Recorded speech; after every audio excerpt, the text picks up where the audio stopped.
much it for general questions. Do you want to go into like more app specific? Sure. Poshmark, Sure. Mercari and stuff. Poshmark. How often do you share your closet? And do you have any help? At least 3 times a day. I wake up early and I'm still looking like a crazy mess, and I get over here and I start sharing. It takes me, I timed it. I have about 400 active listings. It takes me 18 minutes to do a full closet share. So sometimes I'll just sit here for an hour and do it just mindlessly, drinking coffee if my husband had to go into work early. If not, then, you know, if I'm at the gym, I'll do it while I'm like 30 minutes on the bicycle or the treadmill. It's either sharing, or like if I haven't done my sharing, then I'll do like YouTube comments. Sometimes during midday, sometimes I'll miss the midday and then I'll do it later on. I don't know. I don't really have a set schedule, but usually 3-4 times a day. But sometimes it'll be like 20 items. Sometimes it'll be a full closet share. Sometimes it's a half closet share. It's not really a method to my madness. I just try to do it when I can. But it's just me.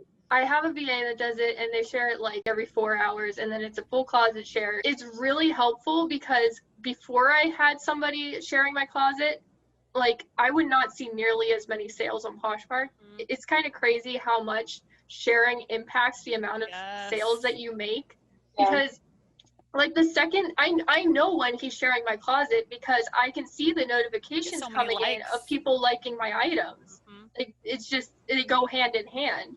And then as soon as I get the likes, I send out offers, and that's how I make my sales usually. It's not usually just someone comes in and buys full price, but that does happen every now and then. So Macy, I feel like the same is true for me. I have a virtual assistant as well. And yes, it does cut into my profit margins, but I do feel like they also pay for themselves. Like I make more sales now that I have a VA than I did when I just shared my closet. Right. So I feel like if you're looking to hire someone, hiring a VA to share your closet is a great place to start, because like Brittany, we're talking to you. She's like, you get that time back. Like you can, and then I can dedicate listing new items instead of spending it. I dedicate that time now for cross listing. Like the time I would spend sharing, I'm now sitting on my phone cross listing things. So well, like for me, I just don't trust people. You don't trust anyone. Well, I mean, I do in certain aspects, but not with like my information to log into my job, I guess. Yeah, I mean, that's true. It's just a me thing. Like, so with Poshmark, if you give someone your login information, you're going to want to set up that dual information. I forgot what it's called, but basically if someone tries to do something to your account, it'll text you. Yeah, mine sends me an email and confirms, like, do you want this account information changed? Exactly. And then you have to say So for me, I get an email and a text. So yeah, I would know if anyone tried to change anything.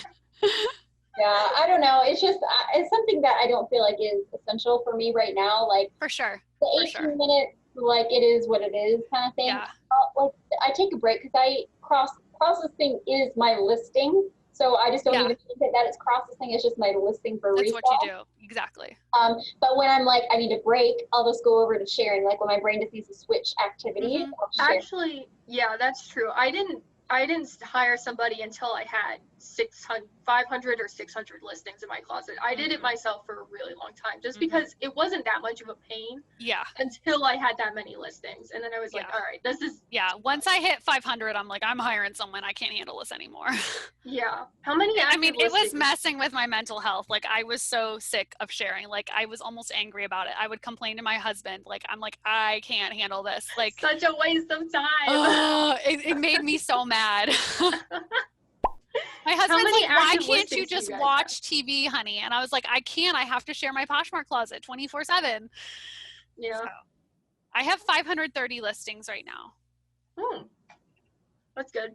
I have, let me check because I feel like it changes. Let me double check. I might not be 530 right now. Right. It's 524 at the moment. Oh, sorry. What did you say? Mine's 524 at the moment. 524. So sold a bundle yesterday, you know?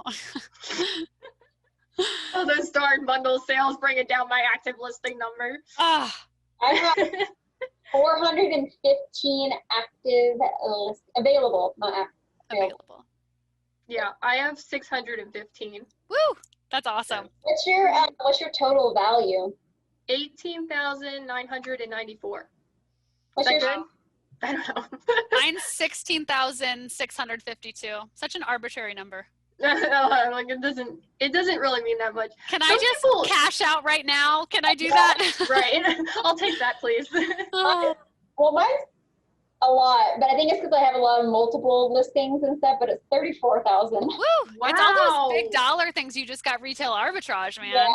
Oh, wow. I also have like a bunch of multi-quantity listings. Okay. So it probably thinks that I have value more than what I do. I need to update those because a lot of them are gone, but. Oh, interesting. Yeah. Yeah. Some people actually set their goals based on that total value number. So they want to keep a total value amount in their closet. I've seen some of like the bigger resellers do this that sell on Poshmark. They'll like, let's say they have $60,000 worth of inventory in their Poshmark closet. They're like, I just want to maintain that 60,000, and if I do, I know I will make this amount of sales. I like that. I think that's really important, is focusing on the things you can control. Like you can't, for me, I learned I can't make a goal for myself saying I'm going to make 5 sales a day, because honestly, some days I'll make 8 sales and some days I'll make 2. Right. So you really cannot, like, for me, I can't set those kind of goals for myself because it just makes me feel defeated. So I feel like that is a really good goal because that's something you have complete control over. You have control over how many items you list. Yeah. So I agree. That's why I have been shooting for averaging 8 sales a day, or not sales, 8 listings a day, because you can control the amount that you're listing. Yep. And by knowing your data, you'll know that if you average, like, so August, I averaged 4 listings a day, and I averaged 3 sales a day. So I'm like, using that logic, it correlates. Right. So we'll see. I didn't, like I told you guys last night, I got 226 listings for September. I wanted to do 250, so I was a little short, but I still get an A. It was a 90%. Hey, that's good. That's really good. Yeah, so I need to do bookkeeping though. To validate what you just said, I listed 230 new items last month, and I made like almost $3,000, right? And then this month I listed 160, and I made $2,000. Interesting. Interesting. They correlate. And they kind of go hand in hand, don't they? They really do. So, and that has been consistent every single month. Like my number of listings that I put out directly correlates to how much I make at the end of the month. Yeah. So I know, like, by keeping up with my numbers, I know my average profit that I make per transaction. And so those are like your singles or your bundle listings or whatever. But I know on average for every transaction that I do, I make about anywhere from like $11.50 to $12 in profit per thing that sells. That's pretty good. Mine's like $9. So that's pretty good. But some things I try not. Mine's 12 right now. I think all of ours are pretty normal. I think most people have it about that if they were to actually talk about it. And I don't know if people really know. Everybody talks about their average sale price, which I really don't like. It doesn't really matter. Like an average, those are all these random different items of different brands. And like, sure, that's what they sold for, but not everybody's going to find that. What's relative and like what's important is, okay, yeah, you got this American Eagle pair of jeans and it sold for you for $30. Cool. I know now that if I'm at a thrift store and I see that American Eagle jeans as well, and I picked it up for less than what your cost of goods was, that's why it's good to talk about your cost of goods. If they can pick it up for less, they know that your average sale price for American Eagle jeans was then $30, or it sold for $30. And then people can make that decision for them and their sales for their business. Whereas if you just have like a general average sales price for yourself, I don't think that's necessarily beneficial, I guess, as an average net profit per like a transaction or item sold or something like that. Does that make sense, or am I just No, I think I get what you're saying. So you're more concerned about profit margin, I guess what you're saying is like how much profit you're making, not necessarily what your sale price is, but how much profit you're making. So like if you keep your cost of goods down, you're making more money. Exactly. But like the only time like talking about your average sales price, or not even your average sales price, but your sales price is, it helps people to see what that type of item at that condition, that size, whatever, that's what it will roughly sell for. It's just like a comp. Like you're just telling people like, hey, this is what it sold for me. It might sell for you at that same price. But if you put that number and you put it up towards all of your transactions and you average it out, that number has nothing to do with like helping like other people and determining if it's a good item or not to buy. Because it could be something can sell $80 for you and you bought it for 50, but another person bought it for 10. It's a better profit margin for them. So my point was just average sales price is not necessarily as important as your average like net profit. For like, if you're going to talk about, because average sale price. Oh yeah. So the number I was sharing with you is my profit. Like actual profit per item, not my sale price. That's my profit that I take home. Yeah, I agree. And that's what I was sharing too. Okay. People don't share that. They just share, well, yeah, they'll share their gross numbers and it drives me crazy. Gross numbers are so unhelpful because it's like, I need to know what went into you getting that number. Yes. Otherwise it is invaluable to me. It is. That's what I'm saying. Like some people will just be like, my average sale price this month was $30, or I want to increase my average sale price. But your average sale price means nothing if you're paying up for something, and then exactly like your profit is what matters. So I don't know. That totally makes sense. The only way for us to learn what to do is to learn from transparent people that are willing to share like what exactly they did to get there. Exactly, because it helps you to make those decisions when you're out there on your own, being like, hey, I remember Macy said that she picked up these American Eagle jeans for $5 and they sold for her for $30. I can get them for $2. So that means I can get even a better profit than Macy did. Like critical thinking is what I like about sharing, like the transparent. All your numbers. Why I'm receptive to it, because which is why I need to get my act together so I can share more numbers. Seriously, guys, the Seller Insights app is like all the data I have. I'm like, oh my gosh, I made this much money. Like what? And I can't rely on this for tax purposes because it's not completely accurate, but it gives me a general ballpark idea and it makes me so excited. So yeah, I need to get my act together and know my profit per month, like down to what you guys can do. Say like, I made this much last month. Because I mean, I can see how much went into my bank account, but I need to also be looking at, okay, how much is going out of my bank account? Like I need to consolidate everything onto one credit card or one debit card as well, which I've done, but there's still a few places that I'm paying out from old credit cards that I need to switch over. So that's what opening a LLC helped me with, because as soon as I did, I created a bank account for it, and then everything reselling related immediately went into that. I have the bank account. So much easier. Yeah, I have the bank account, and that has made a world of difference because I'm not sifting through our personal account. I'm looking at that bank account, and then I pay myself from there. Right. So. Plus, keeping track of expenses and stuff, it's just a lot easier because it's all in one place.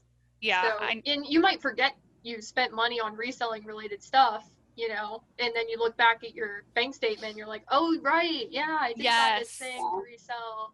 Or I did buy this packaging a little while ago, but I put it on this card, so I luckily remembered. Okay. Do you guys want to go on to the next question? Yeah. Okay. Do you think it's worth it to share to Poshmark parties? No. A resounding no on that one. Really a waste of your time. Yeah. If you happen to be sharing at the time when a Poshmark party is happening, it doesn't hurt to share your items to the party because it's still going to the top of the feed under that brand, but like don't plan your day around it. Like that would be my suggestion. Don't plan your day around Posh parties. Everybody is there to share. I don't think I've ever made a sale from a Posh party. I've gotten host picks and stuff still sits around for me. I've relisted host picks. Oh man, you guys, this is something that has changed so drastically from back when Poshmark first started. The parties used to be such a big deal. Like you had to share to the parties in order to make sales. Really? If you got a host pick, that almost guaranteed a sale. Like host picks were a big deal. And now it's all meaningless. But back then, like I would try to share my items so that at the very end of the party, they would show up at the top. So whenever people would go back to the like prior parties, they would see my item near the top of the thing because I shared it at literally the last millisecond I could have shared it to get it up there. And I used to get so mad whenever like bots or whatever was coming in and sharing their items at the last second because I was trying so hard to make sure mine was up there. Wow. But yeah, it used Yeah. to be a big deal. So how long ago was that? Because I started back in 2017 on Poshmark. When did you start? I started in 2012. Okay. So Okay. it was So you were probably one of the newest, like when did Poshmark come out? Like, I don't know, 2009 or something, I think. okay. Man, Even. I could have been reselling in college. What? Yeah. I wish I mean, I would have started reselling on Poshmark sooner if I had a smartphone, but I didn't get a smartphone until 2012. So, Same, actually, same. No, in college I still had my flip phone, so yeah. So that was my barrier to entry there. But yeah. yeah, I think in maybe like 2015, 2016, it started getting like a lot more popular. And then a lot, Okay. all those things that used to help you sell things didn't really help anymore. But then they also brought in new features, like the bundle feature came, the offers to likers feature came, and all those things help you sell. So Yeah. yeah, we used to have to manually make our bundles just like we do on Mercari. It's changed a lot. Like cavemen. uh, okay, next question. What helps more, relisting or sharing? Or both? Yeah, I would say sharing would make, because I don't know, I view like that. If I share it, it is going to the top of the feed, which is predominantly how people sort. Just in is the next one that people can sort by, but it's not very often. You have to really know how to use the platform to switch it to just in. I Yeah. feel like a lot of my shoppers don't know that much about Poshmark. They're just shoppers and they don't realize they can filter that way. So I feel like sharing is the best way to get your stuff viewed. That's how I can source on Poshmark, because there's so many sellers on there and there's so many people that don't know all the features of the app. So like people don't know you can sort Those by hidden price, low to high, features. and then you Yep. do and you find all this good stuff. Yep. Yeah. Yeah. People don't know that you can search by relevance, like actually look up the exact thing that you're looking for. Like, so it'll like, cause some people will tag things differently, or I don't know what it is, Yes. but Yes. like Spam tag.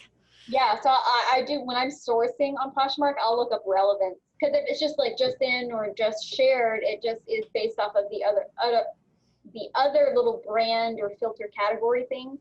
And I always have to take off my size as well. A lot of people like, I don't even have that in because it makes me mad when I'm looking yeah, at I need to get comps. rid of it. Oh, Really? so that's how I share too. I will do just in, and then I'll filter by what's available. I'm sure a lot of people do that, but I used to get whenever I look at someone else's closet, like if I want to go look at Macy's closet, for example, I'll definitely always go right in and put just in. Like I want to see the most recent things. So if I'm shopping someone else's, I want to see their most recent things, because I know with my Poshmark closet, if you just jump in my Poshmark closet, you might see some crazy stuff like that I sourced last year that are still floating around my closet. Yeah. But if you want to see the good stuff, click just in. But anyway, I did start relisting while I was sick this past after my surgery, and I did get some sales as of relisting of things that have been sitting in my closet for like a year and that ended up selling because I relisted them. So I mean, there's something to it, but I hate seeing them at the top of my closet. Like it makes me mad. Okay. Like when I filter by Justin and I see my ugly listings from last year, I'm like, oh, they ruined my aesthetic. Yeah. So the only thing that relisting does is adds it to the just in category for like if you're searching on Poshmark, and that is a promoted category on the feed. Like, as soon as you go into the Poshmark app, if you're on the feed, you'll see just in usually up there at the top. Gotcha. So you can, like, that's one way that it gets the item in front of more viewers. But other than that, I haven't really seen any additional like benefits to relisting it. So sharing is usually a very good tactic as well, to just get your item in front of more people, as it brings it right up there to the top of the search results. So one thing I will say about relisting is if you can't list anything new that day, relist. Yeah. Because you want that activity in your Poshmark closet. So that's why I used it. It's not because I was really concerned about, relisting my old items. It was just like, hey, I need to keep my closet active. So that's why I relist. If I can't list something new, I'll relist some old junk in my closet. Yeah. I'm guilty of that. Sometimes I'll have a few days straight of nothing because I'm busy. I just can't even. So I need to get better about that. That's a personal problem though. I've heard from Denali El Duccio that Uh-huh. if you list 17 items a day, it I've apparently heard that helps too. Poshmark. It what? And you know what? I believe 17 it. items.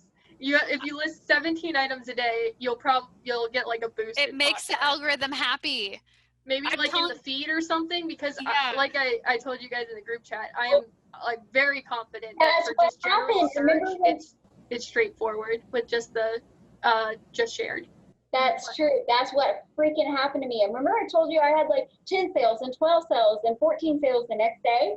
It's because I had a stretch of like one day I did 33, then I didn't do anything. Then I did 17, and then I did 9, and then 11, then 18, and then 16, 12. Like, I love your calendar. That's such a great idea. Is it like a little whiteboard and you just put how many items you list? yeah. I mean, you'll see all the days that I didn't list. I need to hang it up. My husband keeps. I love that. That's great. So That's such a great idea. here, I just don't have the nails for it yet. Like the I need to put one right there yeah. So on the wall you can't see right here. That's a So great I'm idea. imagining it. I'm picturing Yeah. your I'll wall. see it. but that makes sense. I need to do 17 more because I knew I hit something. I'm like, oh, I hit the jackpot in the algorithm. That's why my goal when I do list is to get around 15 items. 17 is great if I get there, but usually when I list, I like to list bulk. Like I try like I'll photograph all in one day and then I'll list all the next day kind of thing. Like I normally, on the rare occasion, I'll photograph and list in the same day. Yeah. But normally I try to photograph a bunch one day and then list a bunch the next day, and then relist on the side times. But yeah. My The times best I'm month listing. ever was the month I just focused on Poshmark, and I was listing 25 items probably 5 days a week. wow. I was like churning them out, and it's because I have a VA helping me as well. Yeah. But Yeah. like I would. You have a prepare VA listings helping for you her. with listings. Right. That's Yeah, awesome. so I would prepare listings for her, and she was very like basic level VA help. I have a better one now that can actually like write descriptions and stuff, but this one I would have to give all the information to. I would write the description, I would give her the price and everything. She literally just would take that information and put it into Poshmark for me. So I would send her like a big file of all the pictures I had taken that day. And then I would, on a spreadsheet, quickly write out information for each listing. And then I would send it her way. And then I would wake up the next morning to 25 new listings in my closet Nice. from her work Yeah. for the night. And then I would do Cool. the same thing the next day. And I'm pretty sure I was able to do it like at least 5 days a week for the whole month. And I mean, it was my best month ever, and I was That's only so cool. selling on Poshmark. I didn't make sales on eBay or Mercari, like maybe just like a tiny bit, but just You know, for there's whatever something residual to was that. left. I feel like Empty Hanger says she just does one platform too, and so does Nicole State, because she feels like she can give all their attention to it and then they make the most from it. But they also have a really huge following, so that's why they also make a lot more Well, sales. I mean, I have 204 followers, y'all. Like, do you know my following is huge? But some people, when they like same thing with the crazy lamp. Some people like she'll have stuff, and like there's other people that have the exact same thing, but hers gets bid up like crazy just because of Because her. it's her. Yeah. Well, I'm proof that even it works for a seller that doesn't have any following. Like I wasn't True. doing anything on, YouTube or Instagram or anything really Right. in February. But what I was Yep. saying, like to the extent of Jenna or Nicole, like Yeah. there is some buffer in there from their following. I mean, it's just it is what it is. But Right. but it's interesting. I mean, Mercari definitely didn't do it when I was only on Mercari. Well, I didn't just when I started. It's hard to sell clothes on Mercari, I think. Like you're doing great with the kids' clothes, but I don't know about you in adult clothing. I have some trouble. I make like a couple sales a week on Mercari. It's sad. I didn't know how to work it, I guess, but I only sell clothing and shoes, and I sell a lot on Mercari. Like right now, I have 1, 2, 3 pairs of pants. There's a shirt. There's a hoodie.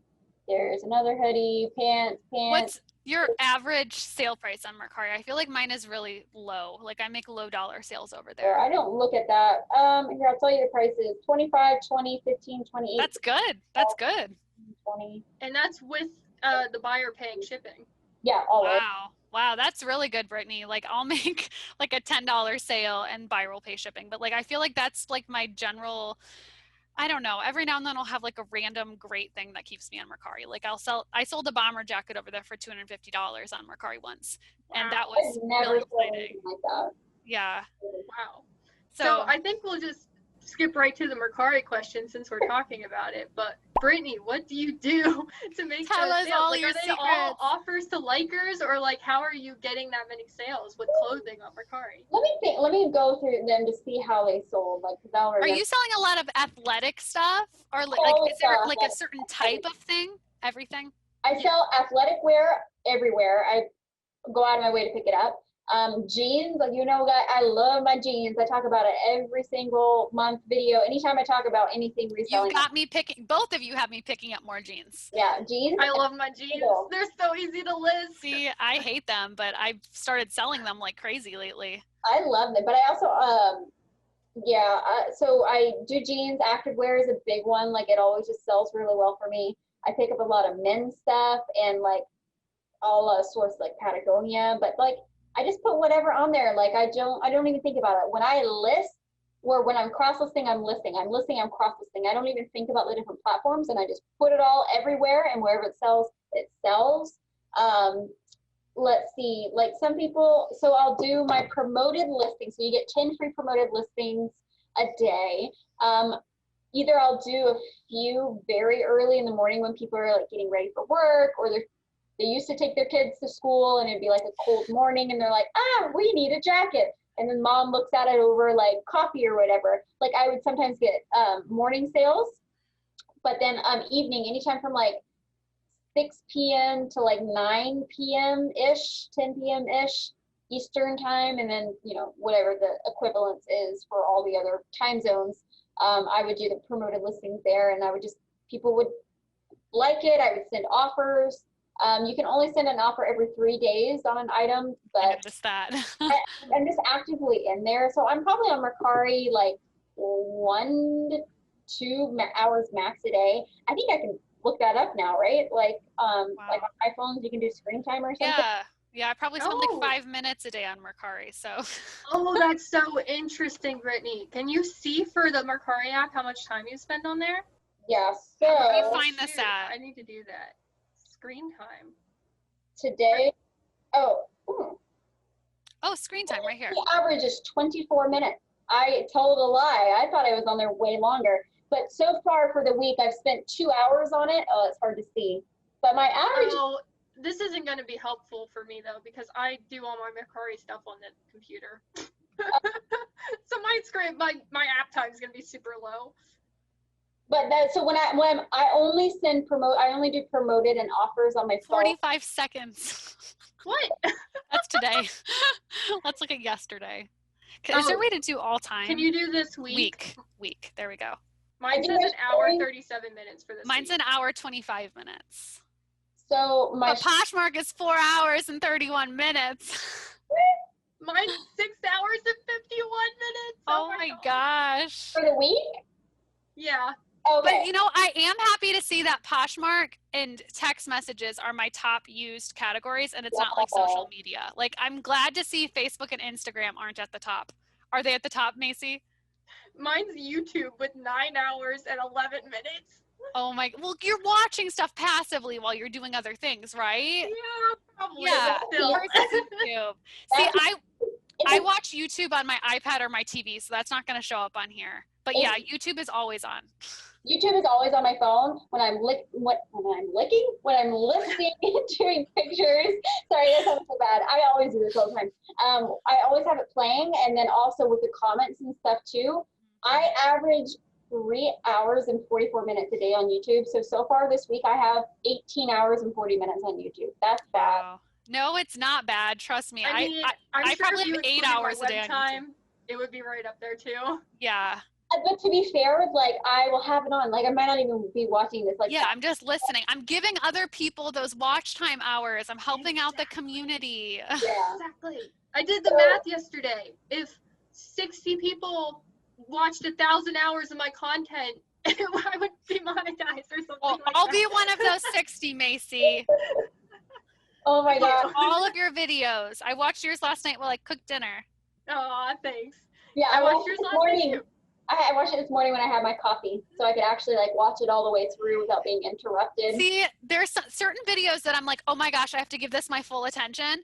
And then there's other people that just play in the background while I do stuff. And I won't say who's who, but you know. It depends on the video, I think. Well, if on the screen they're showing lots of data, I want to give my complete attention. Like you and Macy are always sharing things like numbers and all kinds of information on the screen, whereas some people are just talking and you can kind of just listen. So it really does depend on the type of video.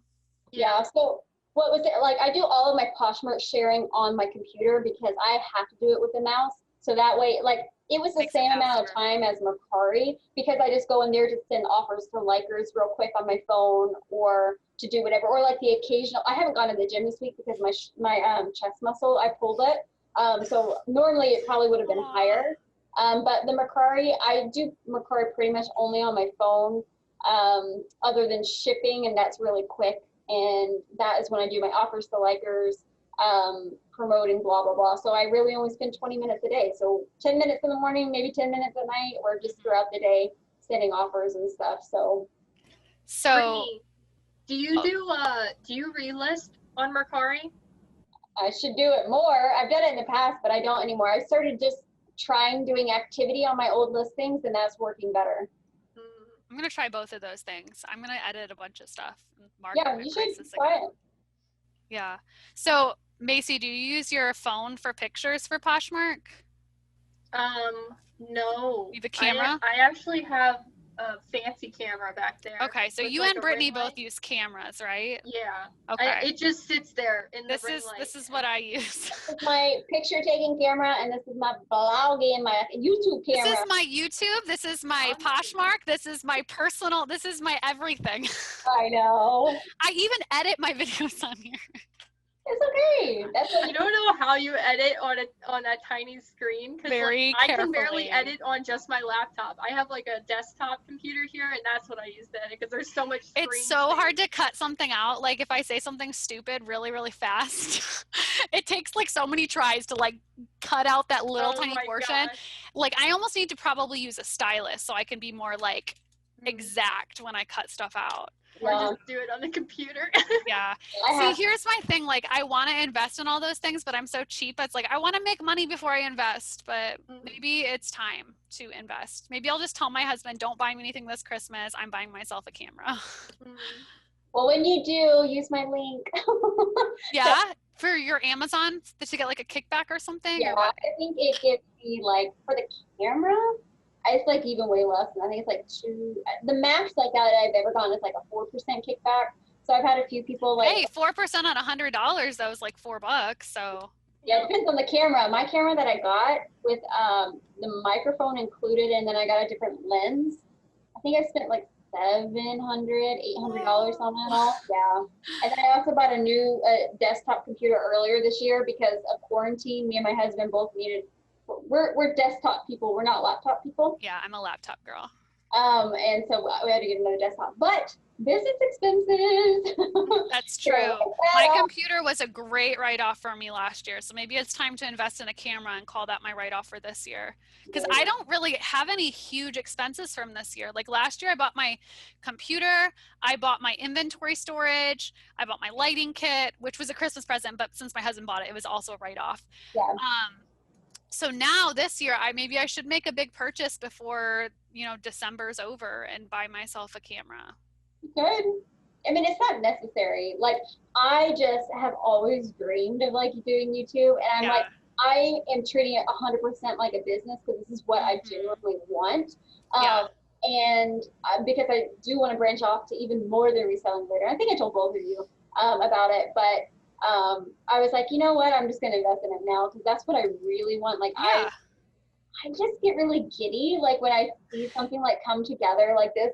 whole like vision of like an idea for a video, and I put it all together, and it's so many hours of work, but then like as soon as it's like so satisfying. It like, is. So for me, it's fulfilling that love of teaching. Since I've kind of eased back on VIP Kid, I've kind of picked up YouTube, so it's kind of giving me that teaching. Like, I just love teaching.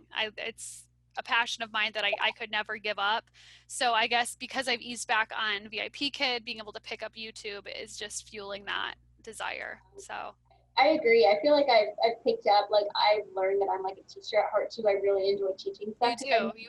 Both of you have a very good teacher way of presenting things. You don't assume people know something before you get into it. You really backtrack and fill in all that missing knowledge before you teach something.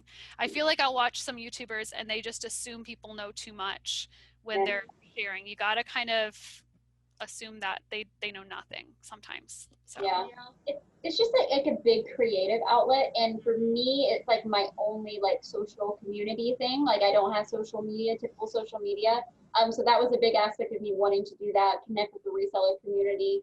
But I've also had the passion of wanting to get into videography and video editing, and like I learned that I'm a really good teacher and I can explain things in ways that other people can't, and like it was just like all of these worlds like combining together to like create content and stuff. And it's so nice getting comments that are like genuinely, it helps people. Yes, it makes my day. Like I tell them that I'm like, you literally just made my day. Like it makes me so happy. That feedback is just, it's what keeps you going, really. So I'll say for me, I am a very auditory and visual learner.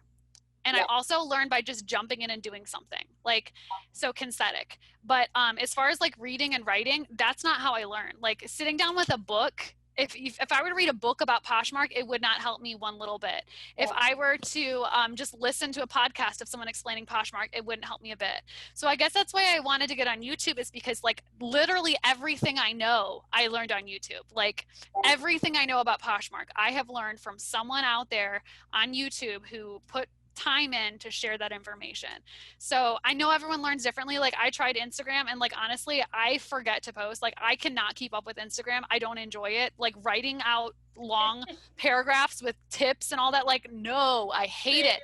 But sitting down and making a video is so natural to me. Like I can just like ramble forever about any topic in a video, but as soon as it comes down to writing it, I'm like, oh no, does that sound right? Did I put that comment in the right place? Are they gonna think I sound stupid? Because they can't hear the tone of my voice. I don't feel like it communicates the same way.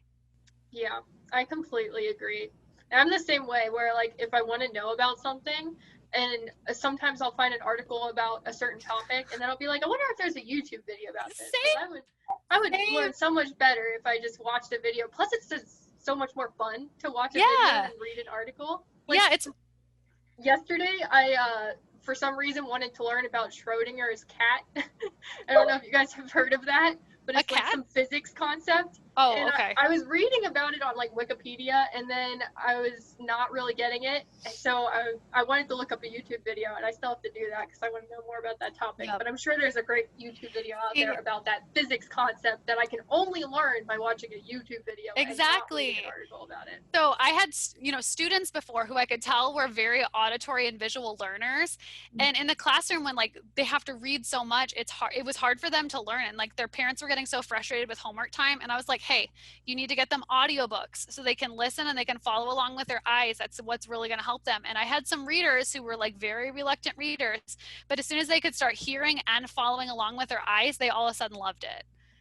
So it's just like finding your learning modalities is like a game changer in life in general, not just for kids, for adults. Yeah. Because so YouTube speaks my language. Yeah.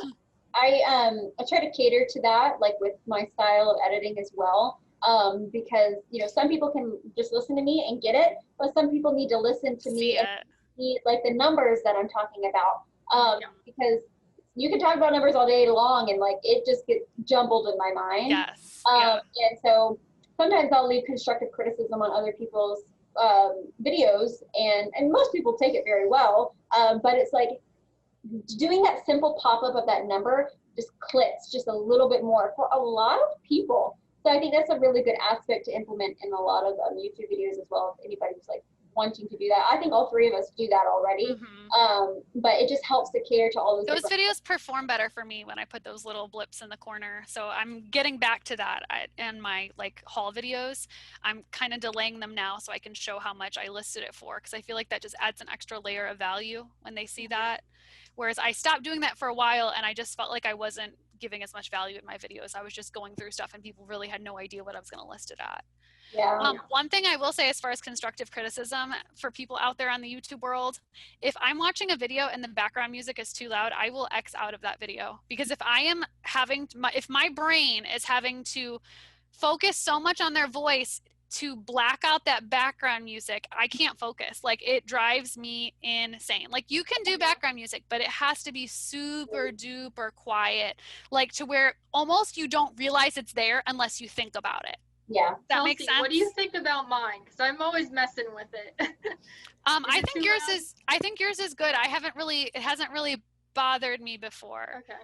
But there was this other. I had to leave that comment on somebody's video once. Yeah. I was like, their music was too loud. It was too distracting, and I'm always so self-conscious about it in mine, because I want there to be background music for those times where I'm not talking and it's just like, nothing happening. Fills the void.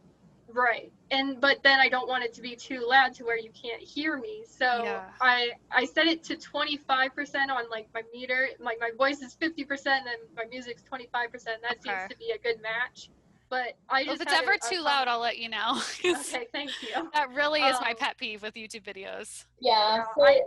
One time it was way too quiet, and one that you couldn't even hear it. So I was like, whoops. That's I had better. music in this, but not anymore, I guess. Yeah. So I've gotten a few comments about that, and so it's just the way some people learn. And they're like, I like it depends on the song too, but I would do like the normal rate is like 0 decibels. It's like the average, whatever, like to change it for the audio gain, I guess, the option in Adobe Premiere Pro. So I would go -15 at first because it sounded good to me, but then to other people, they were like, it was still a little too loud. So then I would decrease it.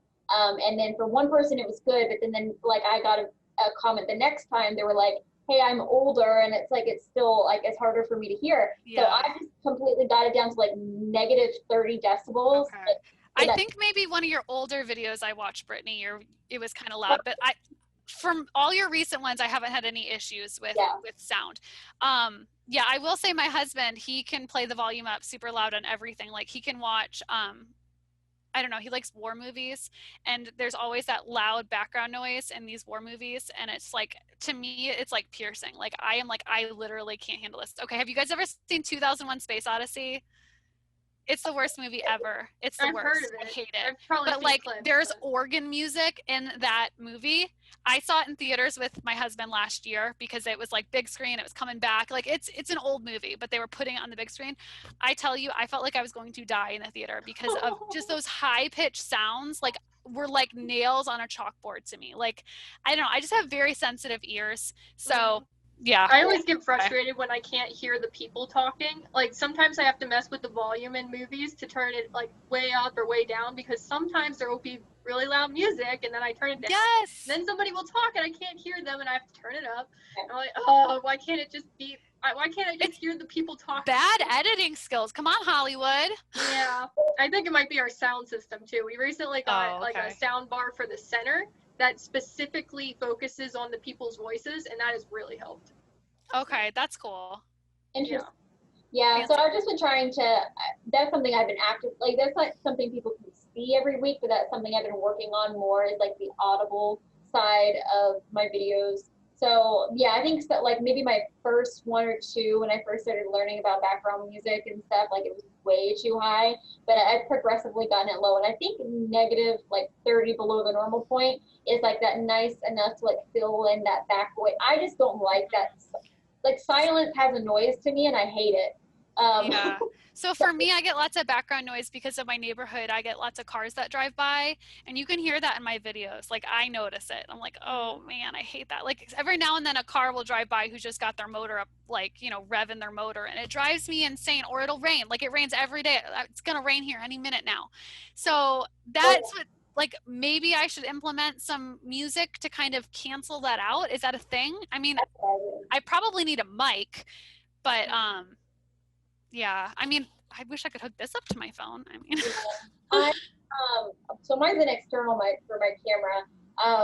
I mean, you could get another one as well, but that's something that the background music does. Like it'll eliminate like a weird air conditioning hum, or like my cats start meowing and I can hear them when I'm filming, but I'm like, crap, it's going to be annoying to edit out. But then the background music just kind of like cancels it out, okay. which is nice. I'm sorry, I have a cat hair flying I around. may try that in my next video, because my next video is very informational and it's just me talking the whole time. So I feel like that might be helpful to kind of. Yeah, just make sure it's way down low. Yeah. Especially if you're talking a lot, because then people are going to be focusing and wanting to hear your voice. That's true. So maybe it wouldn't be a good idea. Maybe it's better on haul videos when you have that downtime in between. Right. The one that I turned the volume down so much you couldn't even hear it was one that I was just talking the whole time and giving like numbers and information. I didn't want people to have music distracting them for that one. Yeah. So I wanted it super low. But for like my thrift haul, I tried to turn it up a little bit more because I would just be showing things and not talking. So that at that point I would want music to fill in those gaps. Okay. See, I try to edit out like the gaps when I'm turning around and when I'm grabbing something, because I don't like looking at myself when I'm doing it. I look ridiculous. I edited so much of yeah. that. It was like an hour-long video that I managed to get down to 35 minutes. See, yes. Yeah, because when I turn my profile like this and on camera, it's like you can only see that so many times. It's just weird, like watching someone turn I don't know, it drives me crazy when I watch that. So I try to edit that out. Like I'll leave maybe 2 in just so it's like kind of natural looking, but normally I try to edit it out. Let's just do like some quick fire questions and then that'll be it. Yeah. Sounds good. All right. We'll start with Chelsea this time. But are you a Poshmark ambassador and does it help you make sales? Okay, so I am a Poshmark ambassador. I was so excited when I finally became an ambassador, and I was like freaking out, like, honey, I made I was at a gas station. My husband was pumping gas when I got ambassador status. I still remember it like it was yesterday. I was so stinking excited. Yeah, he was out like pumping gas, and I was like, oh my gosh, I just got ambassador status, and I was so like hyped up. And I don't think it made a difference. I think sharing your closet's just the biggest thing that makes a difference on Poshmark. Like, I think ambassador is just this fancy little title that some people might pay attention to, but I don't. I am not an ambassador, and I am not aspiring to be one because I don't think it matters at all. Like, eventually I'm going to hit it. Eventually everyone's going to hit it. There's no significance to it other than they might pick you to be a host at a party, where we just assessed earlier that parties don't really matter. So obviously it hasn't helped me with sales. I think what Chelsea was saying was right. Sharing matters the most. And I don't really, like if somebody has Posh Ambassador in their name, it makes no difference to me. Okay, so I'm going to disagree. And I think Poshmark Ambassador status does matter. There's a few reasons for it. Changed my mind. I should have hit it a long time ago, but I'm an idiot, and I did not realize that you needed to share people's closets in order to reach that status, and I had not reached the amount of community shares that you needed to reach in order to hit it. But as soon as you do, you start getting recommended to new users. You are automatically added to them as a person that they follow, so you're getting pushed out to a lot of new users. And whenever you're a new user and you find a cool closet, you're more likely to buy from that closet just because you're new to the app and you're like, oh, look, they have all this stuff, and they don't do the research on pricing and stuff, and they don't know like how much is out there on Poshmark. They just see, oh, this one closet has a ton of stuff that I like. I'm gonna buy a few things from them or whatever. It's easier to make a sale to new users than it is to people that are a little bit more experienced and are able to do more research to find like the best price or to make a bundle with the best price or whatever. That makes sense. So I have 92,000 followers on Poshmark because I am a Posh ambassador. I think that does help. I have so many followers. I get tons and tons of followers every day, but I just never really paid attention to it. I have 112,000 followers. Yeah. That's great.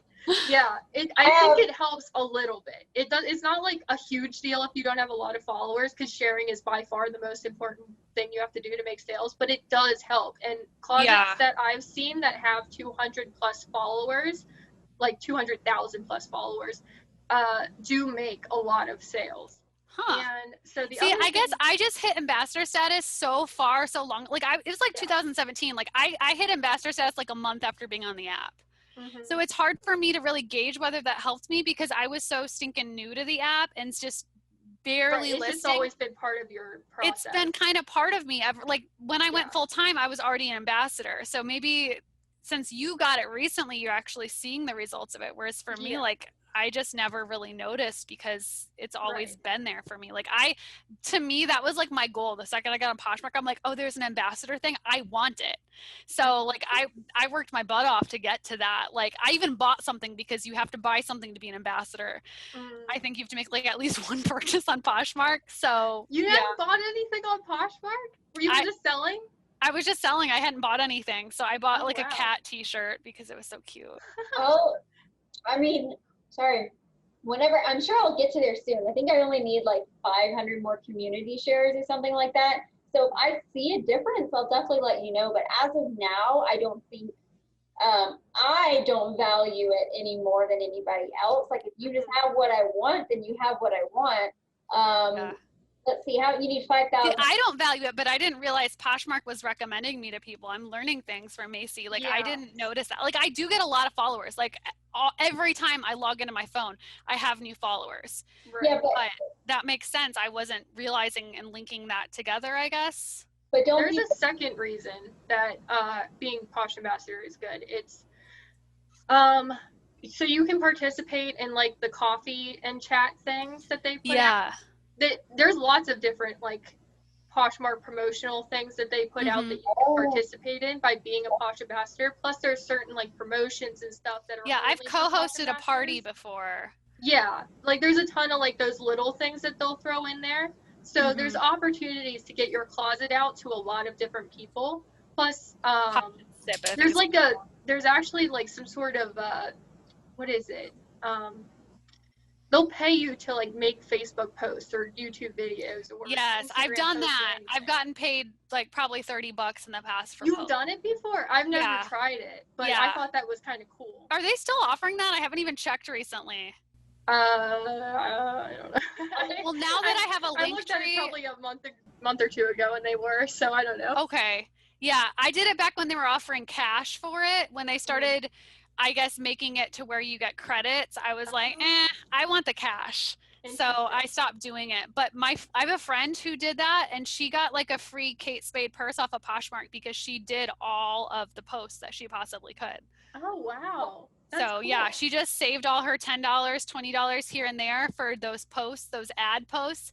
And she got herself a Kate Spade purse. So I was like, okay, that's pretty cool. I wonder if go ahead, Brittany. I said, I wonder if they do it for YouTube. They do. Oh, they do. You can make a YouTube video. I think the payout on that is even higher. So how do you find that information? Oh, My Campaigns. Yeah, my seller tool is My Campaigns. Okay, hold on. You might not see it, Brittany, if you're not a Poshmark ambassador. Oh, I'll work on it. Well, that's the thing. Like, it's fairly easy to become a Poshmark ambassador, and it only helps. So I would say, like, if you have the, time to finish up whatever task you need to become one, it only helps. Oh, I need to share like 700 more community shares, I think. I'm almost there. So I have some Facebook posts open that I guess I clicked on saying I was going to do and then I never did. Yeah, so like for a whopping $5 credit. I think that's cool that you actually earned money through that before, though, because I've thought about doing it like 100 times and I just never have. I mean, I would do it because I source online and there'd just be money in it. I already talk about Poshmark. I give them so much free advertisement. Right, Poshmark. You could be making money on this, Brittany. I know. I need some sponsorships. Okay, so I have the ones that are open. Let me see if there's any available right now. So right now, it looks like only the ones that I have open are available. Like there's not really, like there's 3 Facebook posts that are open and 3 Instagram posts. I don't see anything on YouTube, but I also don't have my YouTube connected to Poshmark yet. I still need to connect that. I just feel weird about connecting it because I feel like somebody's going to go in there and watch my videos and be like, she only got it for $1.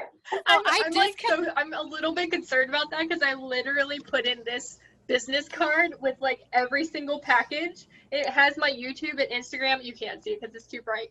Maybe you can see it if I get closer. But it has like my closet names and my website, my YouTube and Instagram, and literally everything. So if someone buys something for me and then they go into my YouTube and they see a what's sold, they're like, "What? She paid $1 for that?" She paid $1 for that. I know. I've thought of that too. But one thing that kind of like comforted me in that is thinking like if someone is giving the time to watch those videos, they might be interested in actually selling. Doing it themselves. Yeah. If they start doing it themselves, you might encourage them to do it. And I also try to remind people like it's a service. Like I went out of my way to find that item and I provided it to you at a cost that you were obviously comfortable with. Like it was better than retail. So, but like maybe that's a good point. Like let me show you how you can do it too. I think anybody can resell at whatever capacity they want to. You know? Yeah, absolutely. I feel like there's some people out there who are like snobs about the bins. So they're like, the bins is dirty and disgusting. Ew, I don't want to buy anything from the bins. And if they knew where the items came from, they might be like, oh my gosh, I'm not buying from you anymore. It came from the bins. But I mean, I steam everything, which germ kills things. I wash stuff. Like I take care of my items. It's not like I'm just like pulling it out of the bins and shipping it to people. Yeah. Like, and even if they buy from a closet that doesn't share where they got their items from, they don't know where that item came from to begin with anyways. So someone asked me one time, how many times has this item been worn? I'm like, I don't know. I get that question too. I'm like, a lot. How can I possibly know that? I'll just reaffirm the condition to them. I'm like, I'm not sure. I never personally wore this item, but it looks like it's in nice, gently used condition with some signs of pilling. Like, I mean, I'm honest. Right. I like to undersell items rather than oversell them. Like I try to like explain and point out every single flaw. So when the person gets it, they're like, this is in such better condition. Like I would rather have that happen than have them get it and realize, oh my gosh, this is like pilled and she didn't say so, you know? Yeah. Yeah, I do the same thing.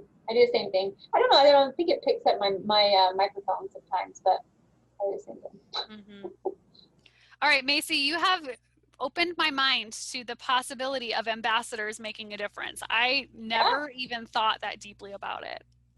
Like I said, if you're close to hitting it, just get it done. It only helps. It's not gonna make like the world. You're not gonna start making 10 sales a day when you were making 2, you know. But it only helps. Yeah. Okay, let's go on. Let's do like 2 eBay questions and then we'll be done. Because I feel like we've talked about Poshmark quite a bit, right? Mm-hmm. Okay. So eBay, do you promote your items?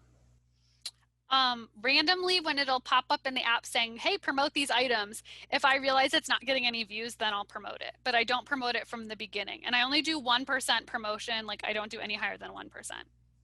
I promote everything at 1%. Have you ever tried not promoting, and do you feel like promoting makes a difference? Or... I sell stuff not promoted all the time too. Yeah. I just feel like for more saturated items, like if you're listing a pair of American Eagle jeans, you might want to promote them. Yeah. So I feel like maybe 10 or 15% of my eBay sales are from an ad, like from being promoted. Like I sell a ton of not promoted items, or like they don't click on the ad. They could have seen it, but they kept scrolling and then clicked it again. I don't really know. But I would only say like maybe 10 or 15% of all my eBay sales have that ad fee attached to it. Did you know that if you have a certain level of eBay store, they actually give you a credit for promoted listings? Yeah, that's cool.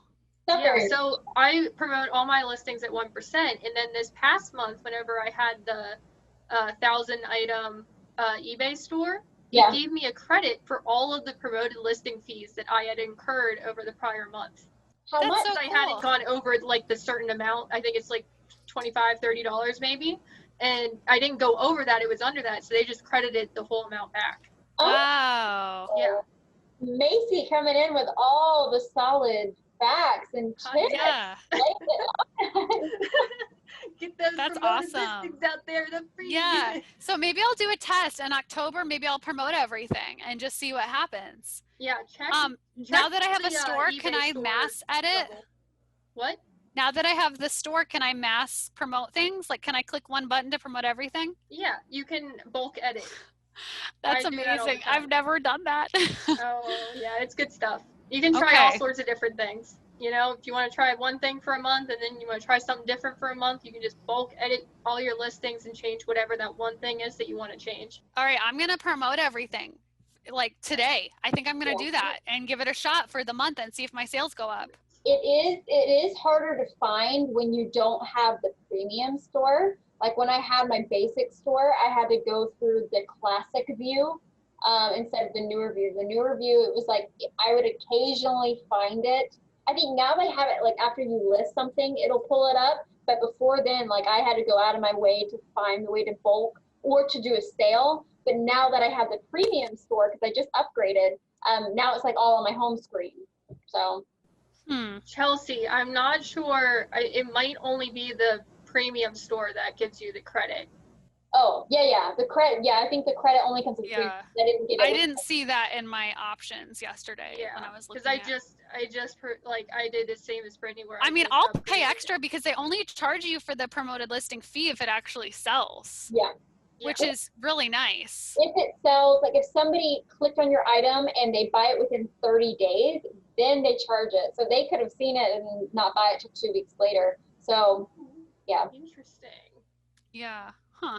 Well, either way, if it helped them view it at all, I mean, that's a win. I mean, I guess I pay for promoted listings on Poshmark by hiring a VA. So, I mean, I'm already paying that fee. If I only had to pay for the items people actually bought, like that my VA shared, that would be amazing. But, yeah. I wish Mercari had a way to, like, pay for more promoted listings. Like, for real? Yeah. More than just 10. That would be so nice because it's annoying only getting 10 a day because I don't know which 10 to do. I'm like, should I do the ones that have a lot of likes? Should I do the ones that didn't get much attention but I think could get more attention if it was a lower price? Like, I don't know which ones to promote. Yeah. Brittany, how do you decide? I do a mixture of both. Sometimes some items just went out at a random time. It didn't go out at the right time, so I'll promote it at a better time. And then it'll get a ton of likes on it. Sometimes it'll be like a super liked item. And sorry, I have to set out my meat. Like what we were just talking about. Sorry. We'll wrap it up right after this. Sometimes I will do a promotion for something that was really liked or has a lot of views. And it's like still in that 3-day window before I can send another offer. And like if I got a bunch of new likes to it, I'll just promote it down like 5% because it gets a push notification or a message or something like that, and then they'll buy it from there. Okay, sweet. Well, guys, thank you so much for joining me today in this lovely chat. Thanks for having us. Guys. And I feel like you both have so many great tips, and like it's just nice to bounce ideas off of somebody else that is on the same apps that I am and selling the same stuff. I don't have anybody around here to talk to about. Exactly. I think I've learned a lot from you guys, and it's been so helpful to me, and it gets me excited about my job too. Like just talking with other people who do what you do just adds that spark and excitement back into reselling. Whereas when you feel like you're doing it on your own, you can kind of lose that because you're not getting that feedback and that, I don't know, conversation. So I really appreciate it, guys. Yeah, I agree. Thank you, Macy, for having us. It was good. I realized that there is no quick fire answers with us. We'll be like, so let me tell you about my childhood.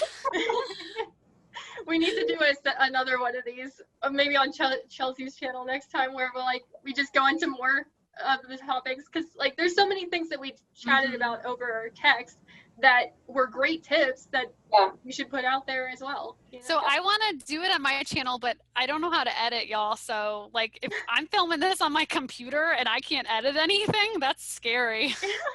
Oh my gosh. Well, maybe we'll do it on my channel. Or Chelsea, you could do it on yours, but then you send me the file to edit and I send it back to you.